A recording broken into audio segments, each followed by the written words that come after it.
بس حضرت کے بیان سے پہلے ایک نعت ہوگی. حضرت جی کے مدرسہ نعت الفقیر اسلامی کے دورہ حدیث کے طالب علم قاری محمد انس ایک حمدیہ کلام پیش کریں گے. اس کے بعد حضرت جی کا بیان شروع ہو جائے. قاری محمد انس.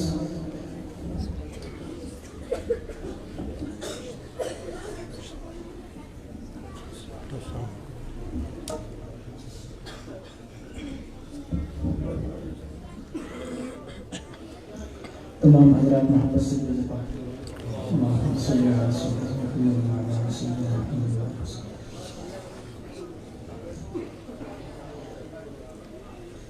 اے میرے مولا مولا مولا مولا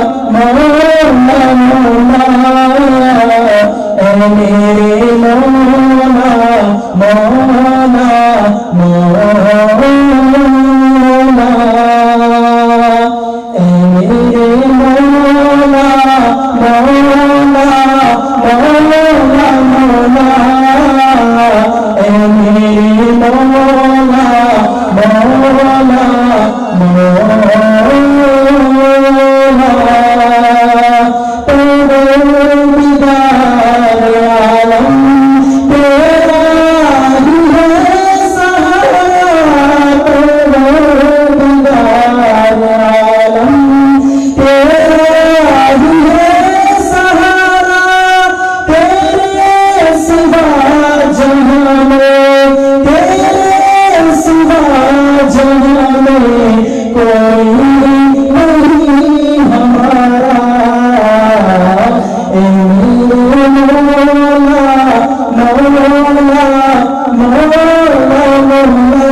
اسلامی کے دورہ حدیث کے طالب علم تھے. میرے سب سے چھوٹے بیٹے ہیں قاری محمد جو بھی آپ کے سامنے نعت پڑھ رہے تھے.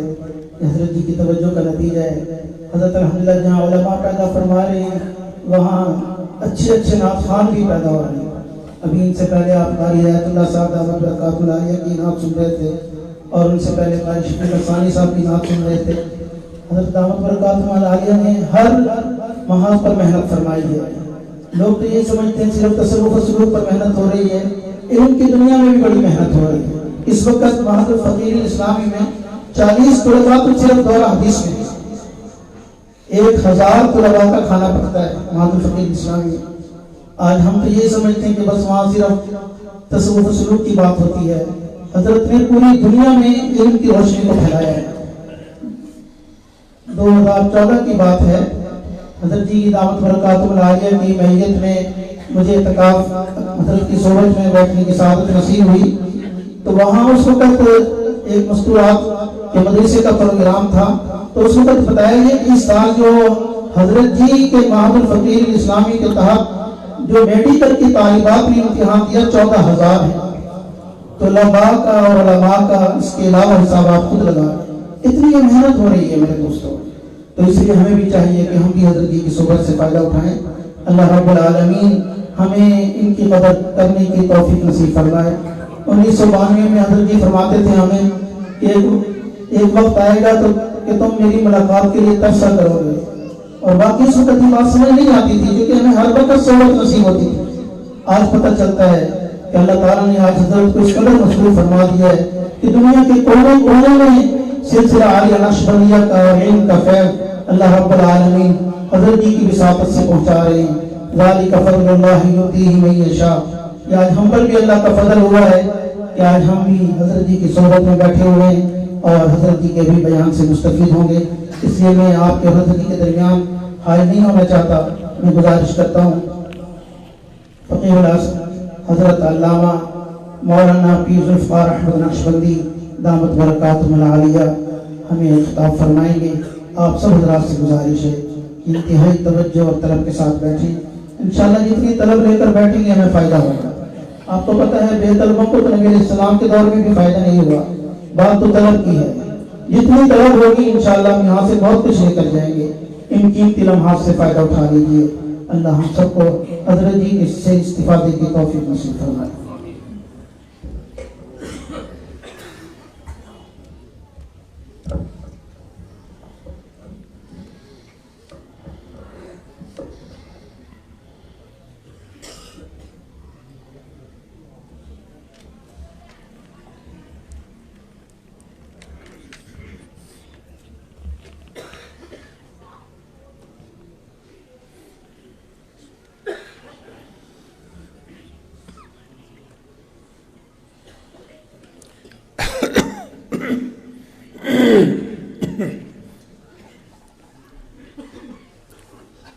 الحمد للہ وکفا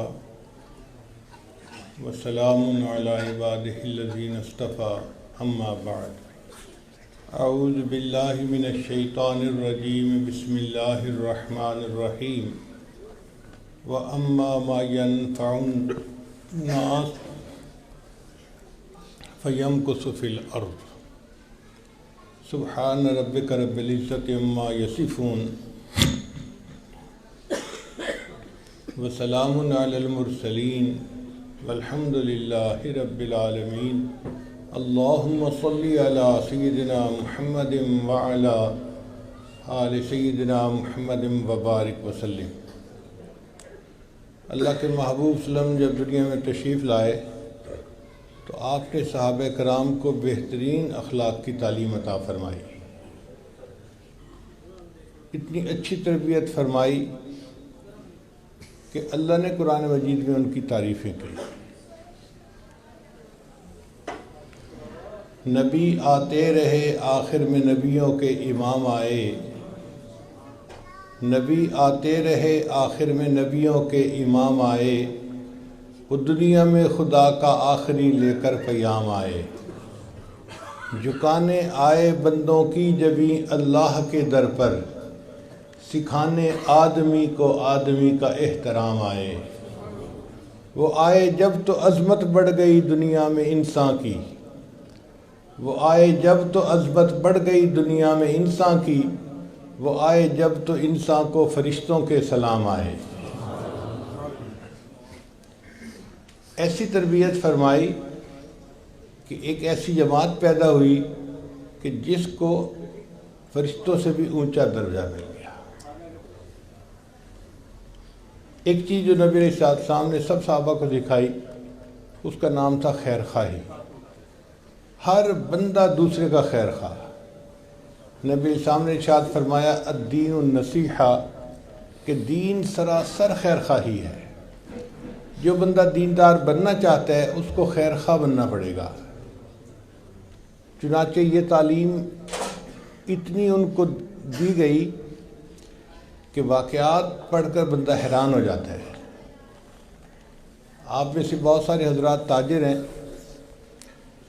اور وہ تجارت کے اصولوں کو سمجھتے ہیں، مگر ذرا ایک دو واقعات سن لیجئے کہ اس وقت لوگوں کے اندر ایک دوسرے کی کتنی خیر خواہی تھی۔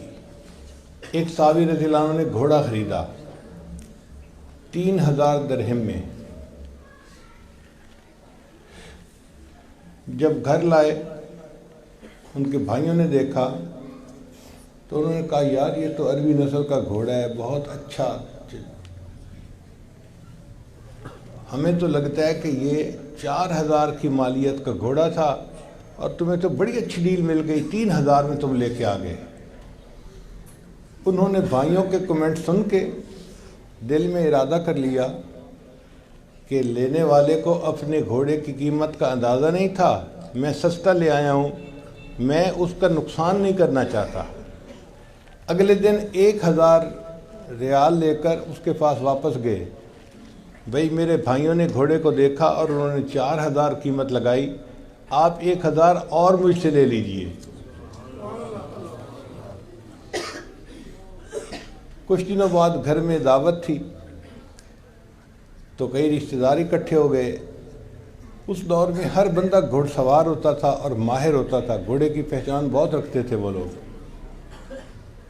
تو برادری کے لوگوں نے کہا یار کتنے کا ملا؟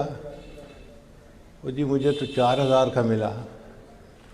یار سچی بات تو یہ ہے کہ یہ گھوڑا تو لگتا ہے 5000 کی قیمت پہ بھی مل جاتا تو سستا سودا تھا، تمہیں اچھی ڈیل مل گئی۔ اب انہوں نے برادری والوں کے کمنٹ سنے اور اگلے دن 1000 ریال اور لے کر گھوڑے کے مالک کے پاس گئے۔ بھئی میرے برادری کے نوجوانوں نے اس کی قیمت 5000 لگائی ہے، میں آپ کا نقصان نہیں کرنا چاہتا، 1000 اور لے لیجئے۔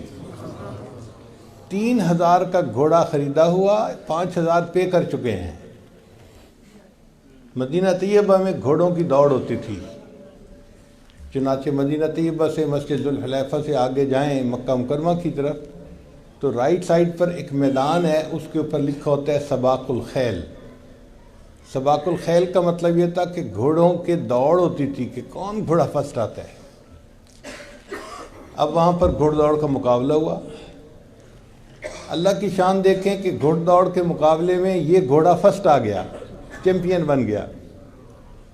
اب جس نے بھی گھوڑے کو دیکھا انہوں نے کہا جی کہ یہ گھوڑا تو 6000 کا بھی ملتا تو سستا تھا، یہ تو بڑا اعلیٰ نسل کا گھوڑا ہے، بہت تیز بھاگتا ہے۔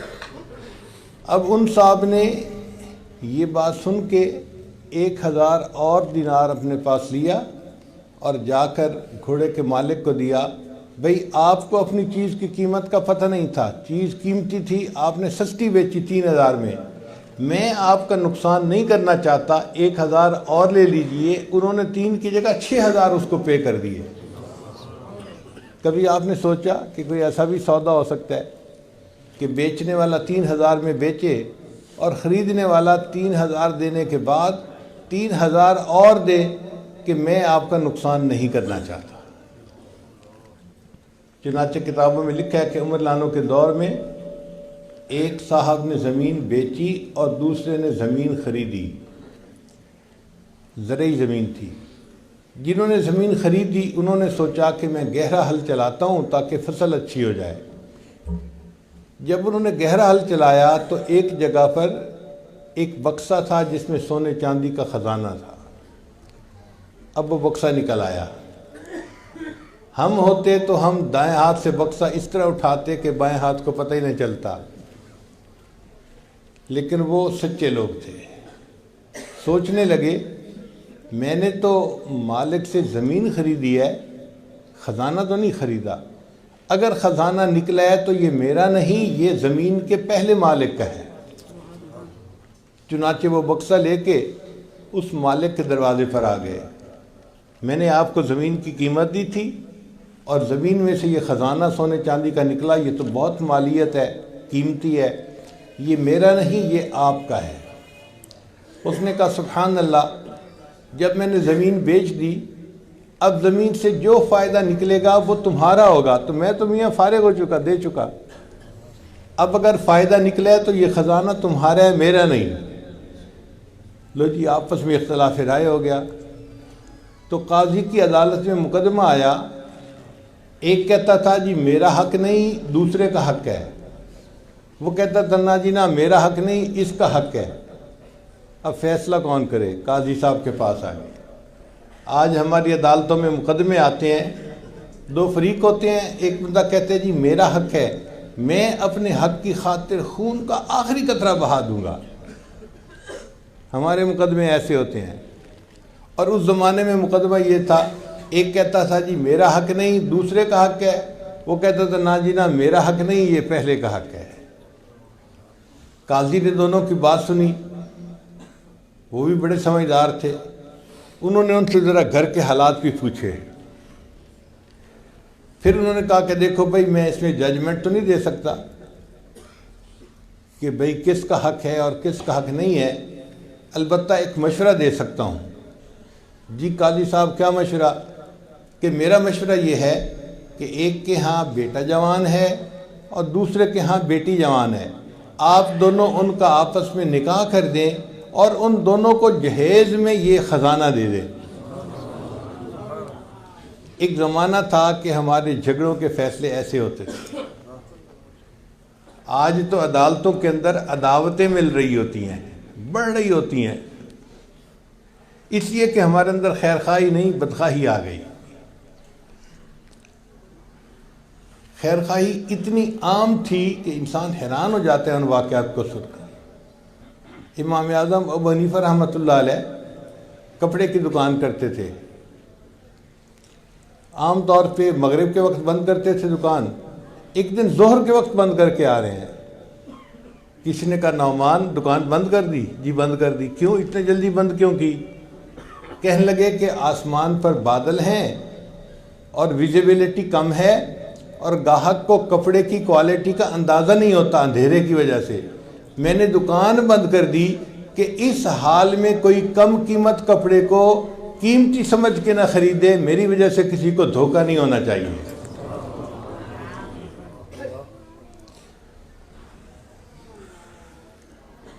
جس بندے کے حالات زندگی کو پڑھیں، خیر خواہی، ہر بندہ خیر خواہ دوسرے کا۔ چنانچہ ایک بزرگ تھے، ان کا نام تھا ابو الحسن نوری رحمۃ اللہ علیہ۔ ایک مرتبہ انہوں نے کوئی فتویٰ دے دیا جو بادشاہ وقت کے مزاج کے خلاف تھا۔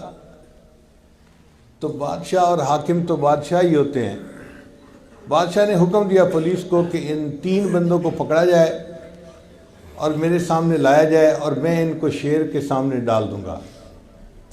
اس زمانے کی سزاؤں میں جیسے ہوتا ہے نا پھانسی لگانا، ایک سزا یہ بھی ہوتی تھی کہ بندے کو کھڑا کر کے اس کے اوپر بھوکا شیر چھوڑ دیا جاتا تھا، تو شیر اس بندے کو کھا لیتا تھا، مار دیتا تھا۔ تو بادشاہ نے کہا کہ ان کو میں قتل کروانا چاہتا ہوں، ان کو میرے سامنے قتل کیا جائے گا۔ پولیس نے 3 بندوں کو پکڑ لیا۔ جب بادشاہ سلامت آئے تو انہوں نے دیکھا کہ ابو الحسن نوری آگے کھڑے ہیں اور باقی 2 علماء اس کے پیچھے کھڑے ہیں۔ بادشاہ کے دل میں ابو الحسن نوری کے بارے میں عقیدت بھی تھی، وہ ان کو بزرگ سمجھتا تھا۔ اب اس نے سوچا کہ میں کسی طرح ابو الحسن نوری کو تو بچا لوں اور باقی لوگ قتل کروا دوں گا، لیکن ابو الحسن نوری پہلے کھڑے ہیں۔ اس نے کہا اچھا یار یہ جگہ اچھی نہیں ہے، جلاد کو کہا کہ ان کو دوسری جگہ کھڑا کرو۔ جب دوسری جگہ کھڑا کیا تو ابو الحسن نوری پھر سب سے آگے۔ اس نے پھر کہا یہ جگہ بھی اچھی نہیں ہے، فلاں جگہ لے کے آؤ ان کو۔ مقصد یہ تھا کہ جب ترتیب بدلے گی تو کوئی اور آگے آئے گا، میں اس کو قتل کروا دوں گا اور ابو الحسن نوری کو معاف کر دوں گا۔ لیکن ابو الحسن نوری پھر تیسری جگہ پہ بھی آگے۔ تو بادشاہ بڑا حیران، اس نے ان کو بلا کے کہا ابو الحسن نوری کیا مسئلہ ہے کہ 3-4 جگہ پہ میں نے کھڑا کیا، ہر جگہ تم ہی آگے کھڑے ہوئے، یہ اتفاقاً ہو گیا یا ارادتاً تم نے ایسے کیا؟ ان کا جی میں نے ارادتاً سب سے آگے کھڑا ہوا۔ بادشاہ نے کہا آپ کو پتہ ہے کہ میں نے قتل کروانا تھا؟ ان کا ہاں مجھے پتہ ہے کہ آپ نے قتل کروانا تھا، میں سب سے آگے کھڑا ہوا۔ اس نے کہا اس کی وجہ کیا آگے کھڑے ہونے کی؟ تو ابو الحسن نوری نے جواب دیا میں اس لیے آگے کھڑا ہوا کہ آپ جتنی دیر مجھے قتل کرنے میں لگائیں گے میرے باقی 2 علماء کو اتنا دیر اور زندہ رہنے کا موقع مل جائے گا۔ جتنی دیر مجھے قتل کرنے میں لگے گی اتنی دیر دوسرے علماء کو اور زندہ رہنے کا موقع مل جائے گا۔ اتنی خیر خواہی ہوتی تھی۔ اللہ اکبر کبیرہ۔ جن دنوں میں بغداد مسلمانوں کا مرکز تھا تو کافروں نے ایک بندے کو بھیجا کہ جاؤ اور مسلمانوں کے ماحول معاشرے میں جا کر دیکھو کہ کون سی خاص چیز ہے کہ یہ مسلمان دنیا میں فاتح بنتے جا رہے ہیں، جہاں جاتے ہیں فتح ان کے قدم چومتی ہے۔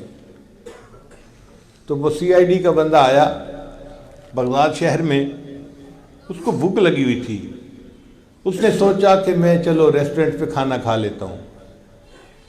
تو ایک جگہ وہ ریسٹورنٹ پہ بیٹھا کہ میں کھانا کھاتا ہوں، اس نے آرڈر دیا چپلی کباب کا، فرض کرو۔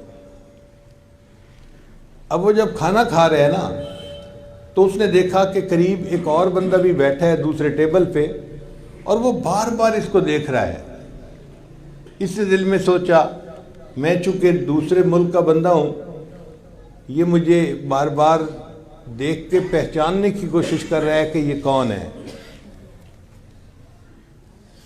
خیر وہ دوسرے بندے نے کھانا کھا لیا اور اٹھ کے چلا گیا۔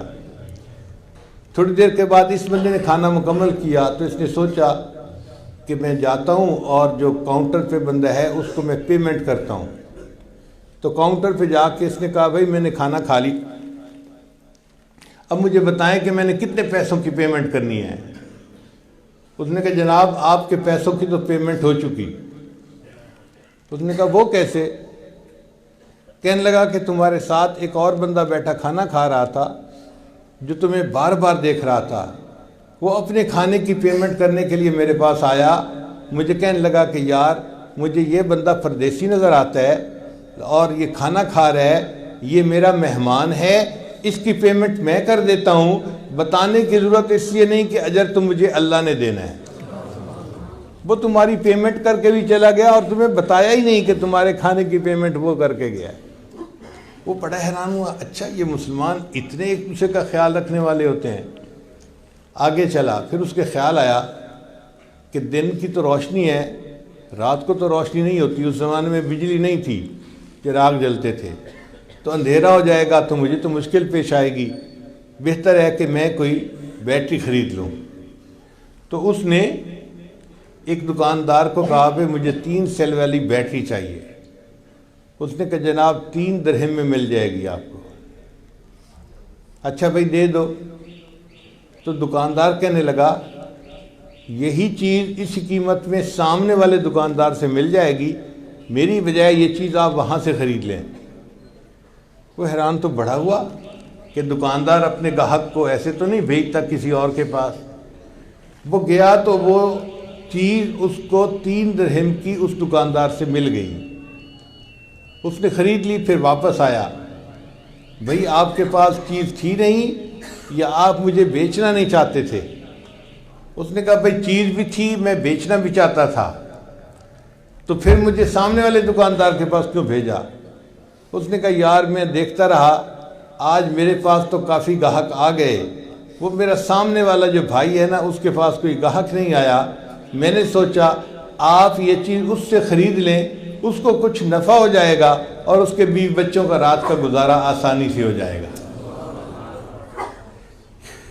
یعنی ساتھ ساتھ جو دکاندار ہوتے تھے وہ ایک دوسرے کے اتنے خیر خواہ، ایسے لگتا ہے جیسے کسی اور جہان کی باتیں کر رہے ہیں ہم، مگر واقعی وہ لوگ ایک دوسرے کے اتنے خیر خواہ تھے، اتنے خیر خواہ تھے کہ ان کے واقعات پڑھ کر بندہ حیران رہ جاتا ہے۔ کہ ایک بندہ دوسرے کا اس قدر بھی خیر خواہ ہو سکتا ہے۔ نبی علیہ السلام نے 2 لفظوں میں بات سمیٹی، فرمایا الدین النصیحہ، دین سراسر خیر خواہی ہے، دین خیر خواہی کا دوسرا نام ہے۔ جو بندہ خیر خواہ ہوتا ہے وہی دیندار ہوتا ہے، اور جو دیندار ہوتا ہے وہ یقیناً خیر خواہ ہوتا ہے۔ بدخواہ انسان کا دین سے کوئی واسطہ نہیں ہوتا۔ اور آج دیکھو تو ہم بھائی بھائی ہوتے ہیں ایک دوسرے کے بدخواہ، دوست ہوتے ہیں ایک دوسرے کے بدخواہ، پڑوسی ہوتے ہیں ایک دوسرے کے بدخواہ، دونوں ایک محنت میں لگے ہوتے ہیں ایک دوسرے کے بدخواہ، ایک مسجد میں نماز پڑھتے ہیں، ادھر بھی داڑھی ادھر بھی داڑھی، اور ایک دوسرے کے بدخواہ بنے ہوتے ہیں۔ ایک مسجد میں نماز پڑھنے والے محلے دار ہیں اور ایک دوسرے کے بدخواہ بنے ہوتے ہیں۔ ایسے لگتا ہے کہ جیسے ہمیں تو خیر خواہی کسی نے سکھائی نہیں ہوتی۔ خیر خواہی اللہ کو اتنی پسند ہے، اتنی پسند ہے کہ قرآن مجید کی ایک سورت کا نام اللہ نے رکھا النمل۔ نمل کہتے ہیں چیونٹی کو۔ بندہ حیران ہوتا ہے، اللہ کا کلام قرآن عظیم الشان، اور اس میں ایک سورت کا نام چیونٹی کے نام پر رکھا گیا۔ مفسرین نے اس کی وجہ لکھی، وہ فرماتے ہیں کہ سلیمان علیہ السلام کے زمانے میں حضرت سلیمان علیہ السلام اپنے لشکر کے ساتھ نکلے تو راستے میں کچھ چیونٹیاں پھر رہی تھیں، تو ایک چیونٹی نے بھانپ لیا کہ لشکر آ رہا ہے۔ اس نے اعلان کیا یا ایتھا النمل ادخلوا مساکنکم، اے چیونٹیوں تم اپنے سوراخوں میں بلوں میں داخل ہو جاؤ، ایسا نہ ہو کہ سلیمان علیہ السلام کا لشکر آئے اور اپنے پاؤں کے نیچے مسل کے تمہیں چلا جائے۔ تو چیونٹی نے جو دوسری چیونٹیوں کی خیر خواہی کی، اللہ کو یہ بات اتنی اچھی لگی، اللہ نے اس واقعے کا قرآن مجید میں تذکرہ بھی کر دیا اور سورت کا نام بھی چیونٹی کے نام پہ رکھ دیا۔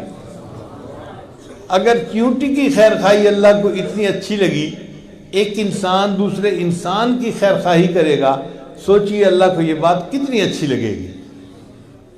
تو ہمیں چاہیے کہ ہم اپنے اندر خیر خواہی پیدا کریں، یہ انتہائی اہم بات ہے۔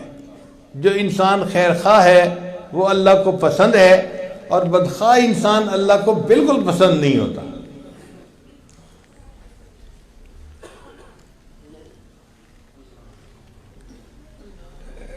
بعض لوگوں میں فطرتاً خیر خواہی ہوتی ہے، اللہ نے ان کی فطرت ہی ایسی بنائی ہوتی ہے، وہ ہر کسی کی خیر خواہی کرتے ہیں، ہر کسی کا بھلا۔ ایسے لوگ اللہ کے ولی ہوتے ہیں اور اللہ ان کو پسند فرماتے ہیں۔ بعض مرتبہ کافروں میں بھی یہ صفت ہوتی ہے، یہ نہیں کہ صرف مسلمانوں میں ہوتی ہے، کافروں کے اندر بھی فطری طور پر بعض صفات ہوتی ہیں۔ سخاوت کی صفت، دوسروں کے ساتھ ہمدردی کی صفت ان میں بھی ہوتی ہے، ہوتے ایمان سے خالی ہیں، مگر ایسی انسانی صفات ان کے اندر ہوتی ہیں۔ چنانچہ میں آپ کو ایک واقعہ سناؤں، ذرا توجہ کے ساتھ سنیے گا۔ ایک امریکن عورت تھی جو میونسپل کمیٹی کی چیئرمین تھی۔ اب میونسپل کمیٹی کا چیئرمین ہونا ایک بڑی پوسٹ ہے، بڑی اس کی تنخواہ تھی، اور وہ امیر عورت ایک بڑی کوٹھی میں رہتی تھی۔ اللہ کی شان دیکھیں کہ اس کی ریٹائرمنٹ ہوئی تو اس کو $5 لاکھ بینیفٹ ملا اپنی نوکری کا، تو $5 لاکھ اس کے اکاؤنٹ میں آ گئے۔ اب وہ اپنی ریٹائرمنٹ لائف گزار رہی تھی۔ ایک جگہ میاں بیوی جا رہے تھے، کار کا ایکسیڈنٹ ہوا تو خامند فوت ہو گیا۔ اب اس کے بعد وہ عورت اکیلی زندگی گزار رہی تھی اپنے گھر میں۔ اس کو کسی دوسرے شہر میں کام پڑا، اس نے سوچا کہ میں چلی جاتی ہوں اور کام کروا کے واپس آ جاؤں گی۔ اس نے اپنی گاڑی نکالی، بڑی گاڑی تھی 4x4، اور ڈرائیو کر کے وہ دوسرے شہر گئی۔ جب واپس آ رہی تھی نا تو راستے میں ایک جگہ اس کی گاڑی کا ٹائر پنکچر ہو گیا اور اس کو گاڑی روکنی پڑی۔ اب اس نے نیچے اتر کے دیکھا تو بڑی گاڑیوں کے ٹائر بہت وزنی ہوتے ہیں، عورت ذات کمزور ہوتی ہے، اس کے لیے اکیلا اس کو بدلنا مشکل ہوتا ہے۔ اب وہ عورت بڑی پریشان، جگہ بھی ایسی تھی کہ جہاں پر وہ پولیس کو نہیں بلا سکتی تھی مدد کے لیے۔ اب وہ سڑک کے کنارے کھڑی ہے اور ہاتھ دے رہی ہے کہ کوئی رکے اور میری ہیلپ کرے۔ وہ دن کے 10-11 بجے کا وقت تھا، لوگ اپنے اپنے کاموں میں مصروف تھے، کوئی رکنے کو تیار نہیں تھا۔ گاڑیاں آتی تھی قریب سے گزر جاتی تھی، آتی تھی قریب سے گزر جاتی۔ 1 گھنٹہ دھوپ پہ کھڑے رہنے سے اس کی حالت بہت خراب ہو گئی، پسینے پسینے، اور وہ پریشان کھڑی ہے کہ پتہ نہیں میں اس مصیبت سے کیسے نجات پاؤں گی، کون میری مدد کرے گا۔ اچانک ایک نوجوان لڑکا تھا، اس نے گاڑی روکی اور پوچھا کہ آپ یہاں کیوں کھڑی ہیں؟ اس نے کہا بھائی میں نے اپنی گاڑی کا ٹائر بدلنا ہے اور مجھے ہیلپ کی ضرورت ہے۔ اس بچے نے گاڑی سائڈ پہ لگائی اور آ کے گاڑی کو دیکھا، ٹائر کو دیکھا، اور جب اس عورت کو دیکھا نا کہ اس کو پسینہ آیا ہوا ہے اور کپڑے اس کے بھیگے ہوئے ہیں جیسے کوئی نہایا ہوا ہوتا ہے، تو اس کو محسوس ہوا کہ یہ عورت تکلیف میں ہے۔ اس نے اس عورت کو کہا کہ دیکھیں میں نوجوان ہوں، میں اکیلا یہ ٹائر چینج کر سکتا ہوں، آپ فکر نہ کریں، آپ اتنی دیر دھوپ پہ نہ کھڑی ہوں، آپ میری گاڑی کے اندر جا کر بیٹھ جائیں، ایئر کنڈیشن چل رہا ہے تو میں گاڑی کا ٹائر بدل دیتا ہوں۔ اب یہ عورت جب اس کی گاڑی میں آ کر اگلی سیٹ پر بیٹھی نا اور اس کو ایئر کنڈیشن کی ٹھنڈی ٹھنڈی ہوا لگی تو اب اس کے ذرا ہوش اور ٹھکانے آئے۔ اب یہ دیکھ رہی ہے ونڈ سکرین میں سے کہ وہ لڑکا گاڑی کا ٹائر چینج کر رہا ہے۔ اس کے ذہن میں خیال آیا کہ یہ کتنا اچھا لڑکا ہے کہ جس نے میری گاڑی کے ٹائر کو چینج کرنے کے لیے گاڑی روکی۔ اگر میں اس کو $500 ہدیہ دے دوں، گفٹ دے دوں تو کوئی مشکل تو بات نہیں ہے میرے لیے، میرے اکاؤنٹ میں تو $5 لاکھ پڑے ہوئے ہیں۔ تو اس نے $500 اپنے پرس میں سے نکال کے نہ علیحدہ کر لیے کہ جب یہ گاڑی کا ٹائر چینج کرے گا نا تو میں اس کو $500 گفٹ دے دوں گی۔ تھوڑی دیر بعد لڑکا آ گیا، جی میں نے گاڑی کا ٹائر چینج کر دیا ہے، آپ جا سکتی ہیں۔ یہ عورت گاڑی سے باہر نکلی اور اس نے اس کو $500 دینے کی کوشش کی۔ اس نے پوچھا یہ آپ کیا دے رہی ہیں؟ اس نے کہا آپ نے میرے ساتھ بھلا کیا اور میں چاہتی ہوں کہ میں آپ کو گفٹ دوں۔ اس لڑکے نے انکار کر دیا۔ اس نے آگے سے جواب دیا، "It is objective of my life to help others." یہ میری زندگی کا مقصد ہے، میں دوسروں کی مدد کرتا ہوں۔ When I help someone I feel happy. جب میں کسی کی مدد کرتا ہوں نا مجھے دلی سکون ہوتا ہے، بس یہی میرے لیے اجرت کافی ہے۔ یہ عورت اور متاثر ہوئی کہ اچھا دنیا میں ایسے لوگ بھی ہوتے ہیں۔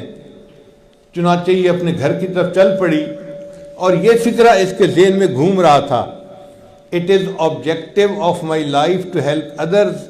When I help someone I feel happy." یہ میری زندگی کا مقصد ہے، میں دوسروں کی مدد کرتا ہوں، جب میں کسی کی مدد کرتا ہوں مجھے دلی سکون ملتا ہے، میرے لیے یہی اجرت کافی ہوتی ہے۔ اب یہ اس فکرے کو بار بار اپنے ذہن میں دہرا رہی ہے اور گاڑی چلا رہی ہے۔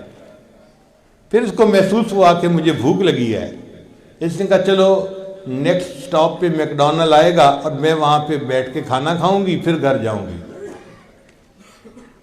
چنانچہ میکڈونلڈ پہ جا کے اس نے گاڑی روکی اور وہاں جا کے اس نے گانے کا آرڈر دیا۔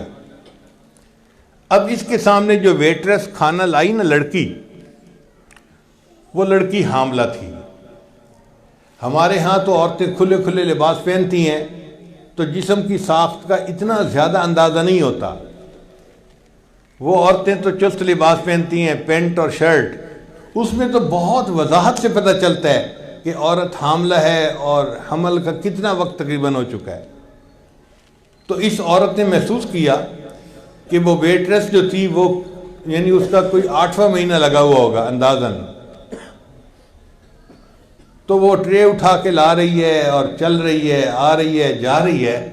اس نے دل میں سوچا اس نوجوان لڑکی کو تو اس وقت ریسٹ کرنا چاہیے، لگتا ہے کہ یہ غریب لڑکی ہے اور اس کو تنخواہ پیسے کی ضرورت ہے، اس لیے یہ چھٹی نہیں کر رہی، ورنہ اگر پیسہ ہوتا تو یہ چھٹی کر کے آرام کرتی۔ تو اس نے اس لڑکی سے پوچھا کہ آپ کا تو پریگننسی کا کافی ٹائم لگتا ہے کہ قریب ہے، تو آپ چھٹی کیوں نہیں کر لیتی؟ اس نے کہا جی میرا بھی دل چاہتا تھا کہ میں چھٹی کروں، تکلیف مجھے ہوتی ہے، اس حال میں کام کرتی ہوں۔ مسئلہ یہ ہے کہ میرے خاوند کی نوکری اچھی نہیں ہے، ہمارے قریب جو ہاسپٹل ہے نا وہ بہت مہنگا ہے، اور اس میں بچے کی ڈیلیوری کے تقریباً $5000 خرچ ہوتے ہیں۔ میرے خاوند نے کہا تھا $2-3 ہزار میں جمع کر دوں گا اور $2000 آپ جمع کرنا، تو ہم ان کی پیمنٹ کر دیں گے ہاسپٹل کی، اس لیے میں چھٹی نہیں کر سکتی، مجھے کام کرنا ہے، جب تنخواہ ملے گی تو میں پھر چھٹی کر لوں گی۔ اس کے بعد وہ لڑکی پھر کولڈ ڈرنک لینے کے لیے چلی گئی، جو ویٹرس تھی۔ اس نے دل میں سوچا کہ یہ لڑکی ضرورت مند ہے، اگر اس کو میں $5000 دے بھی دوں تو میرے $5,00,000 کو تو پتہ ہی نہیں چلنا، ہلنا ہی نہیں میرے اکاؤنٹ نے، اور یہ لڑکی پریشانی سے بچ جائے گی، تو بہتر ہے میں اس کی ہیلپ کر دیتی ہوں۔ اب اس عورت نے اپنے چیک بک نکالی اور $5000 کا ایک چیک لکھا، اور اس کے ساتھ ایک چٹ لکھی اور ایک لفافے میں ڈال کے اس کو بند کر دیا، اور اس ویٹرس کو کہا کہ یہ کھانے کی ٹپ ہے۔ ٹپ کہتے ہیں کہ کھانے کے بعد خوشی کے طور پہ انسان خادم کو کچھ انعام دے دے، اس کو ٹپ کہتے ہیں، یہ پوری دنیا میں چلتی ہے۔ تو اس نے اس کو ٹپ دی اور کہا کہ شرط یہ ہے کہ تم اس لیٹر کو یہاں نہیں کھولو گی، گھر جا کے کھولو گی۔ اس لڑکی نے وہ لے لیا لفافہ اور اپنی پینٹ کی جیب میں ڈال لیا۔ اب یہ نوجوان ویٹرس جب اپنے گھر گئی تو اس کا خاوند دوسرے شہر کام کے لیے گیا ہوا تھا، دفتر کے، واپس آ چکا تھا۔ اب میاں بیوی دونوں نے مل کے کھانا کھایا، کھانے کے دوران باتیں چلیں تو میاں بیوی نے ایک دوسرے سے ڈسکس کیا، تو خاوند نے پوچھا کہ اب تو وقت قریب ہے، کیا تم نے پیسوں کی ارینجمنٹ کر لی؟ تو بیوی نے کہا ہاں مجھے تنخواہ مل جائے گی تو پیسے ہو جائیں گے، اور ساتھ ہی اس نے یہ بھی کہا کہ آج ایک عورت کھانا کھانے آئی تھی اور اس نے مجھے ٹپ بھی دی۔ بھئی کتنے پیسے دیے؟ اس نے کہا میں نے دیکھا نہیں، اس نے کہا تھا گھر جا کے لفافہ کھولنا۔ خاوند نے کہا اچھا لفافہ لے کے آؤ۔ وہ اپنی پینٹ کی جیب سے لفافہ نکال کے لے گئی اور خاوند کو پکڑا دیا۔ لو جی، اس کے خاوند نے جب لفافہ کھولا اس کے اندر $5000 کا چیک لکھا ہوا تھا اور ساتھ چٹ لکھی ہوئی تھی، اور چٹ کے اوپر کیا لکھا ہوا تھا؟ It is objective of my life to help others. When I help someone I feel happy. اس عورت نے یہی فکرہ لکھا ہوا تھا، اور یہ نوجوان وہی نوجوان تھا جس نے اس عورت کی گاڑی کا ٹائر چینج کیا تھا۔ اس نوجوان نے عورت کا بھلا کیا، اللہ نے اس عورت کے ذریعے اس کی بیوی کا بھلا کروا دیا۔ کر بھلا ہو بھلا انت بھلے کا بھلا، اس کو کہتے ہیں what goes around comes around۔ جو انسان کرتا ہے وہ پا لیتا ہے، جیسی کرنی ویسی بھرنی، عربی میں کہتے ہیں کما تدین و تدان۔ جو انسان کرتا ہے ویسا اس کے ساتھ ہوتا ہے۔ اگر بھلا کرے گا اللہ اس کے ساتھ بھلا کریں گے، اگر یہ دوسروں کے ساتھ برا کرے گا اس کے ساتھ بھی برا ہوگا۔ اس لیے جو دوسروں کے لیے گڑھا کھودتا ہے اکثر دیکھا گیا کہ وہ خود اسی گڑھے میں خود گر جاتا ہے۔ تو ہمیں چاہیے کہ ہم اپنے اندر خیر خواہی کی صفت پیدا کریں اور نیت کر لیں کہ ہم نے ہر کسی کی خیر خواہی کرنی ہے، اپنے کی بھی پرائے کی بھی، دوست کی بھی دشمن کی بھی، ہر کسی کی خیر خواہی کرنی ہے۔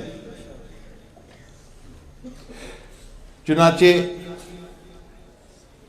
علی حجویری رحمۃ اللہ علیہ جنہیں داتا گنج بخش کہتے ہیں لوگ، ان کے بارے میں آتا ہے کہ ایک مرتبہ وہ کشتی میں سفر کر رہے تھے، جو باقی لوگ تھے نا وہ ان کے بارے میں مذاق بیٹھے کر رہے تھے۔ لوگ دیکھتے ہیں کسی فقیر بندے کو، نیک بندے کو، تو آپس میں نا مذاق کرنا شروع کر دیتے ہیں۔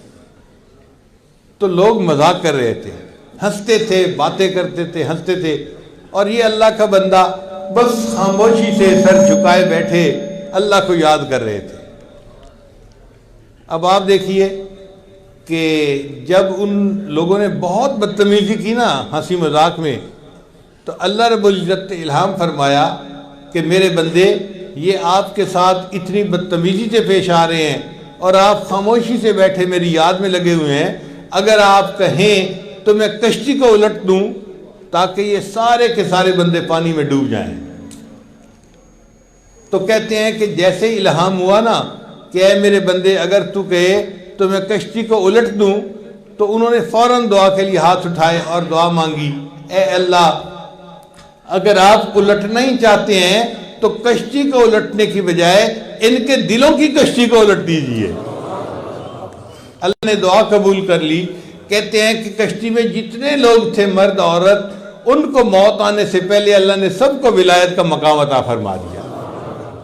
تو دشمنوں کے لیے بھی دعا کرتے تھے، اپنوں کے لیے تو کرتے ہی ہیں، دشمنوں کے لیے بھی دعا کرتے تھے۔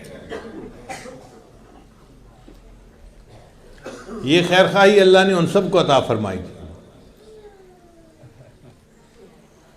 امام اعظم ابو حنیفہ رحمۃ اللہ علیہ کا ایک مخالف بستی میں داخل ہو جاؤں گا، وہ بڑا حیران ہوا، اچھا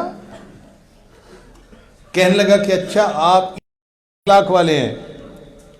امام صاحب نے پھر اس کو بات کا جواب دیا، فرمایا کہ دیکھو تم نے جو باتیں کی ہیں نا مجھے ان سب کے جواب آتے ہیں، اور میں اگر چاہوں تو میں تمہیں ایسے جواب دوں گا کہ تم چپ ہو جاؤ گے، تمہیں بات نہیں کرنی آئے گی میرے سامنے، مگر میں تمہیں ان باتوں کا جواب نہیں دیتا۔ اور اگر میں بستی کے لوگوں کو بتا دوں کہ تم نے میرے ساتھ ایسی بدتمیزی کی تو یہ لوگ تمہیں زندگی ہیں، میرا دل دکھا ہے، اور اگر قیامت کے دن اللہ کی بارگاہ میں مقدمہ کروں گا، یا اللہ اس بندے نے مجھے ایسی ایسی باتیں کی تھیں تو اللہ مجھے بدلہ دلوائیں گے، تیری نیکیاں مجھے مل جائیں گی، مگر میں ایسا بھی نہیں کروں گا۔ اس نے کہا پھر کیا کریں گے؟ کہنے لگے کہ وعدہ کرتا ہوں اگر اللہ نے قیامت کے دن مجھ پر فضل فرمایا اور مجھے جنت میں جانے کا حکم دیا تو میں وعدہ کرتا ہوں کہ تمہیں ساتھ لیے بغیر جنت میں نہیں جاؤں گا۔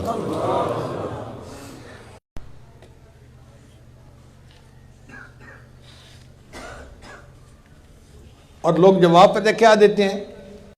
کیا کسی کی خیر خواہی کریں، لوگ ہمارے ساتھ بدخواہی کرتے ہیں۔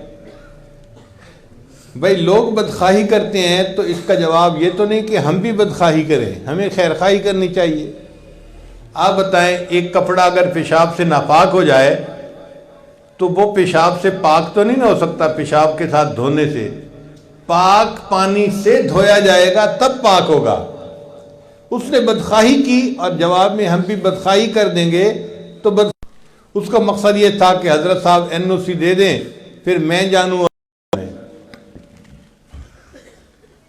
تو اللہ والے بھی بڑے سمجھدار ہوتے ہیں، حضرت سمجھ گئے اس کی نیت کو۔ اس نے کہا کہ حضرت وہ میرے راستے میں بہت کانٹے بچھاتے ہیں، میں کیا کروں؟ حضرت نے فرمایا اے بھائی اگر کوئی تیرے راستے میں کانٹے بچھائے تو تم اس کے راستے میں کانٹے نہ بچھانا، ورنہ ساری دنیا میں کانٹے ہی ہو جائیں گے۔ اگر کوئی تیرے راستے میں کانٹے بچھائے تو تم اس کے، تو چاندی کے سکے جب ہاتھوں میں زیادہ چلتے تھے نا تو اوپر ذرا خراب ہو جاتا تھا، گھس جاتا تھا، تو دکاندار کہتا تھا یہ سکہ کھوٹا ہے، واپس کر دیتا تھا۔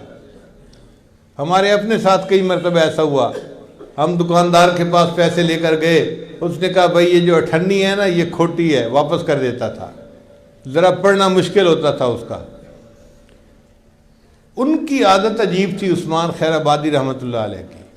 ان کے پاس کوئی ایسا کھوٹا سکہ لے کے آتا تو وہ چارپائی پر لیٹے ہوئے تھے، اچانک انہیں محسوس ہوا کہ بس آخری وقت قریب ہے، جیسے جن کو دل کا اٹیک ہوتا ہے نا، ان کو پہلے سے اندازہ ہو جاتا ہے کہ میرے اوپر اٹیک کا وقت آنے والا ہے۔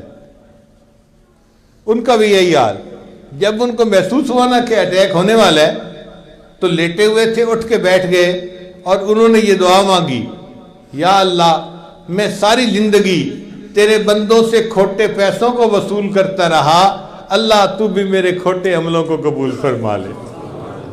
خیر خواہی کروں گا پھر اس کے بدلے اللہ مجھ پر رحمت کی نظر آئیں گے۔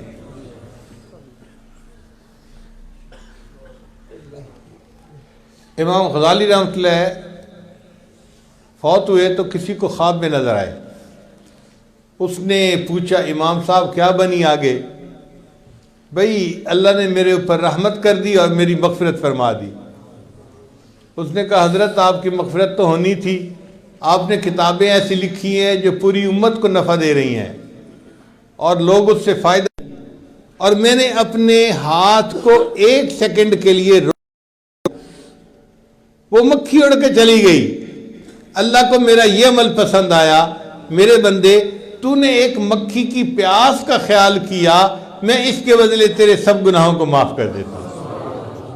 اگر مکھی کی پیاس کا خیال کرنے پر امام غزالی کی مغفرت ہو گئی، ہم کسی انسان کی پیاس کا خیال کریں، کسی غریب کا، کسی کمزور کا، کسی بیمار کا، اور اس کے ساتھ خیر خواہی سے پیش آئیں. اللہ ہمارے، ہم اپنی پنجابی زبان میں اس کو کال کڑچھی کہتے ہیں. تو وہ کہتے ہیں کہ اگر ذکر کرنے سے رب ملتا، اس کو رب مل جاتا، وہ تو ساری رات اللہ کا ذکر کرتی رہتی ہے. یہ نعتیاں دھوتیاں رب ملدا تے ملدا کنبیاں مچھیاں نو، یہ ذکر کیتیاں رب ملدا تے ملدا کال کڑچیاں نو، یہ سر منایا رب ملدا تے ملدا بھیڑاں سسیاں نو.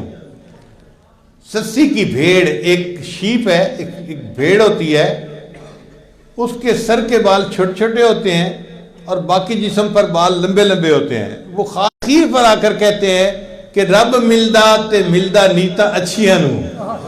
اگر رب ملتا ہے تو ملتے ہیں جن کی نیتیں اچھی ہوتی ہیں، بدنیت انسان کو کبھی رب نہیں مل سکتا.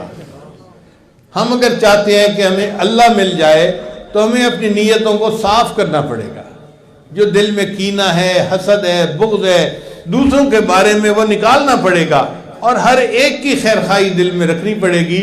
تب ہمیں اللہ کا قرب ملے گا اور اللہ کی رضا نصیب ہوگی. میں اور وہ ہم کلاس میں ایک ہی ڈیسک تھے ساتھ ساتھ، پھر ہم ہوم ورک بھی اکٹھا کرتے تھے اور فارغ وقت میں بھی ایک دوسرے کے ساتھ باتیں کرتے تھے. ہماری اچھی گہری دوستی ہو گئی تھی. جب کبھی بات چلتی تو میں اس سے دیہات کے بارے میں سوال کرتا تھا. اس زمانے میں مجھے یہ بھی پتہ نہیں تھا کہ گندم کسی پودے پہ لگتی ہے یا کسی درخت پہ لگتی ہے، کچھ اندازہ نہیں تھا مجھے. میں اس سے سوال پوچھتا تھا. ٹماٹر، رات ہم نے کھانا کھایا، آرام سے سو گئے. اگلے دن جب فجر کی نماز پڑھی نا، تو فجر کی نماز کے بعد وہ مجھے کہنے لگا میں آپ کو دیہات کی سیر کرواتا ہوں. اب شہر میں تو جون جولائی کی وجہ سے گرمی کی چھٹیاں تھیں، لیکن دیہات میں جو صبح کا موسم ہوتا ہے نا،